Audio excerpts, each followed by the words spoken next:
Welcome to the C.S. Lewis Collection channel. Today we're going to explore a thought-provoking story about the power of prayer, as told by C.S. Lewis himself. This isn't just a tale about the connection between humans and the divine, but also about the miraculous events that can unfold when we least expect them. Years ago, I got up one morning intending to have my hair cut in preparation for a visit to London. And the first letter I opened made it clear I need not go to London, so I decided to put the haircut off too. But then there began the most unaccountable little nagging in my mind, almost like a voice saying, "Get it cut. All the same, go and get it cut." In the end, I could stand it no longer. I went. Now my barber at that time was a fellow Christian and a man of many troubles, who my brother and I had sometimes been able to help. The moment I opened his shop door, he said, "Oh, I was praying you might come today." And in fact, if I had come a day or so later, I should have been of no use to him. It awes me still. But of course, one cannot rigorously prove a causal connection between the barber's prayers and my visit. It might be telepathy. It might be accident. I have stood by the bedside of a woman whose thigh bone was eaten through with cancer and who had thriving colonies of the disease in many other bones as well. It took 3 people to move her in bed. The doctors predicted a few months of life. The nurses, who often know better, few weeks. Good man laid his hands on her and pray. A year later, the patient was walking uphill too, through rough woodland, and the man who took the last X-ray photos was saying, "These bones are as solid as rock." Miraculous. But once again, there is no rigorous proof. Medicine, as all true doctors admit, is not an exact science. We need not invoke the supernatural to explain the falsification of its prophecies. You need not, unless you choose, believe in a causal connection between the prayers and the recovery. The question then arises, what sort of evidence would prove the efficacy of prayer? The thing we pray for may happen, but how can you ever know it was not going to happen anyway? Even if the thing were indisputably miraculous, it would not follow that the miracle had occurred because of your prayers. The answer surely is that a compulsive empirical proof such as we have in the sciences can never be attained. Some things are proved by the unbroken uniformity of our experiences. The law of gravitation is established by the fact that, in our experience, all bodies, without exception, obey it. Now, even if all the things that people prayed for happened which they do not, this would not prove what Christians mean by the efficacy of prayer. For prayer is request. Essence of request, as distinct from compulsion, is that it may or may not be granted. And if an infinitely wise being listens to the requests of finite and foolish creatures, of course, he will sometimes grant and sometimes refuse them. Invariable success in prayer would not prove the Christian doctrine at all. It would prove something much more like magic, power in certain human beings to control or compel the course of nature. There are no doubt passages in the New Testament which may seem at first sight to promise an invariable granting of our prayers. That cannot be what they really mean. For in the very heart of the story, we meet a glaring instance to the contrary. In Gethsemane, the holiest of all petitioners prayed 3 times that a certain cup might pass from him.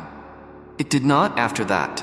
The idea that prayer is recommended to us as a sort of infallible gimmick may be dismissed. Other things are proved, not simply by experience, but by those artificially contrived experiences, which we call experiment. Could this be done about prayer? I will pass over the object. Question that no Christian could take part in such a project because he has been forbidden. Yet you must not try experiments on God, your master. Forbidden or not, is the thing even possible? I have seen it suggested that a team of people, the more the better, should agree to pray as hard as they knew how, over a period of 6 weeks, for all the patients in Hospital A and none of those in Hospital B. Then you would top up the results and see if it had more cures and fewer deaths. And I suppose you would repeat the experiment at various times and places, so as to eliminate the influence of irrelevant factors. The trouble is that I do not see how any real prayer could go on under such condition. Words without thoughts, never to heaven go, says the king in Hamlet. Simply to say prayers is not to pray. Otherwise, the team of properly trained parrots would serve as well as men. For our experiment, you cannot pray for the recovery of the sick unless the end you have in view is their recovery. But you can have no motive for desiring the recovery of all the patients in one hospital and none of those in another. You are not doing it in order that suffering should be relieved. You are doing it to find out what happened. The real purpose and the nominal purpose of your prayers are at variance. In other words, whatever your tongue and teeth and knees may do, you are not praying. The experiment demands an impossibility. Empirical proof and disproof are then unobtainable, but this conclusion will seem less depressing if we remember that prayer is request and compare it with other specimens of the same thing. We make requests of our fellow creatures as well as of God. We ask for the song. We ask for a raise in pain. We ask a friend to feed the cat while we are on our holidays. We ask a woman to marry us. Sometimes we get what we ask for, and sometimes not. But when we do, it is not nearly so easy as one might suppose. Prove with scientific certainty a causal connection between the asking and the getting. Your neighbor may be a humane person who would not have let your cat starve, even if you had forgotten to make any arrangement. Your employer is never so likely to grant your request for a raise as when he is aware that you could get better money from a rival firm and is quite possibly intending to secure you by a raise. In any case, as for the lady who consents to marry you, are you sure she had not decided to do so already? Your proper self, might have been the result, not the cause. Of her decision, a certain important conversation might never have taken. Plus, unless she had intended that it should, thus, in some measure, the same doubt that hangs hence about the causal efficacy of our prayers to God hangs also about our prayers to man. Whatever we get, we might have been going to get anyway. But only, as I say, in some measure, our friend, boss, and wife may tell us that they acted because we asked, and we may know them so well as to feel sure, first, that they are saying what they believe to be true, and secondly, that they understand their own motives well enough to be right. But notice that when this happens, our assurance has not been gained by the methods of science. We do not try the control experiment of refusing the raise or breaking off the engagement, and then making our request again under fresh condition. Our assurance is quite different in kind from scientific knowledge. It is born out of our personal relation to the other parties, not from knowing things about them, from knowing them. Our assurance, we reach an assurance that God always hears and sometimes grants our prayers, and that apparent grantings are not merely fortuitous, can only come in the same sort of way there can be no question of tabulating successes and failures and trying to decide whether the successes are too numerous to be accounted for by chance. Those who best know a man best know whether when he did what they asked, he did it because they asked. I think those who best know God will best know whether he sent me to the barber shop because the barber prayed for. Up till now, we have been tackling the whole question in the wrong way and on the wrong level. The very question, does prayer work, puts us in the wrong frame of mind. From the outset, work as if it were magic or a machine, something that functions automatically. Prayer is either a sheer illusion or a personal contact between embryonic, incomplete persons ourselves and the utterly concrete person. Prayer in the sense of petition, asking for things, is a small part of it. Confession and penitence are its threshold. Adoration, its sanctuary.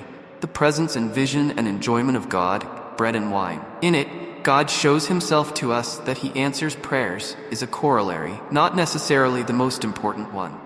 From that revelation, what he does is learned from what he is. Petitionary prayer is nonetheless both allowed and commanded to us. Give us our daily bread, and no doubt it raises a theoretical problem. Can we believe that God ever really modifies his action in response to the suggestions of men? For infinite wisdom does not need telling what is best, and infinite goodness needs no urging to do it. But neither does God need any of those things that are done by finite agents, whether living or inanimate. He could, if he chose, prepare our bodies miraculously without food, or give us food without the aid of farmers, bakers, and butchers, or knowledge without the aid of learned men, or convert the heathen without missionaries. Instead, he allows soils and weather and animals and the muscles, minds, and wills of men to cooperate in the execution of his will. The Pascal instituted prayer in order to lend to his creatures the dignity of causality, but not only prayer. Whenever we act at all, he lends us that dignity. It is not really stranger, nor less strange, that my prayers should affect the course of events, than that my other actions should do so. They have not advised or changed God's mind. That is his overall purpose. That purpose will be realized in different ways according to the actions, including the prayers of his creature, for he seemed to do nothing of himself which he can possibly delegate to his creatures. He commands us to do slowly and blunderingly what he could do perfectly, and in the twinkling of an eye, he allows us to neglect what he would have us do, or to fail. Perhaps we do not fully realize the problem, or to call it, of enabling finite free wills to coexist with omnipotence. It seems to involve, at every moment, almost a sort of divine abdication. We are not mere recipients or spectators. We are either privileged to share in the game or compelled to collaborate in the work to wield our little tridents. Is this amazing process simply creation going on before our eyes? This is how no light matter God makes something indeed makes God out of nothing. Though at least it seems to me. But what I have offered can be is the very best, only a mental model or symbol. All that we say on such subjects must be merely analogical and parabolic. The reality is doubtless not comprehensible by our faculty. We can, at any rate, try to expel bad analogies and bad parables. Prayer is not a machine. It is not magic. It is not advice offered to God. Our act when we pray must not any more than all our other acts be separated from the continuous act of God himself, in which alone all finite causes operate. It would be even worse to think of those who get what they pray for as a sort of court favorite, people who have influence with the throne. The refused prayer of Christ in Gethsemane answer enough to that, and I dare not leave out the hard saying which I once heard from an experienced Christian. I have seen many striking answers to prayer, and more than one that I thought miraculous, but they usually come at the beginning, or conversion, or soon after. As the Christian life proceeds, they tend to be rarer. The refusals, too, are not only more frequent, they become more unmistakable, more emphatic. Does God then forsake just those who serve him best well? He who served him best of all said nearest torture, "Death, why hast thou forsaken me?" when God becomes man.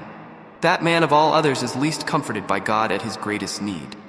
There is a mystery here, which even if I had the power, I might not have the courage to explore. Meanwhile, little people like you and me, if our prayers are sometimes granted beyond all hope and probability, had better not draw hasty conclusions to our own advantage. If we were stronger, we might be less tenderly treated. If we were braver, we might be sent with far less help to defend far more desperate posts in the great battle. As we reflect on these profound ideas, let us remember that prayer is not about proving or disproving God's existence, power through empirical means. Instead, it's about building a personal relationship with the divine, where our prayers, along with our actions, play a role in the unfolding of God's will. Thank you for watching this video on the C.S. Lewis Collection channel. If this discussion has inspired you, don't forget to like, share, and subscribe for more insights into the works of C.S. Lewis.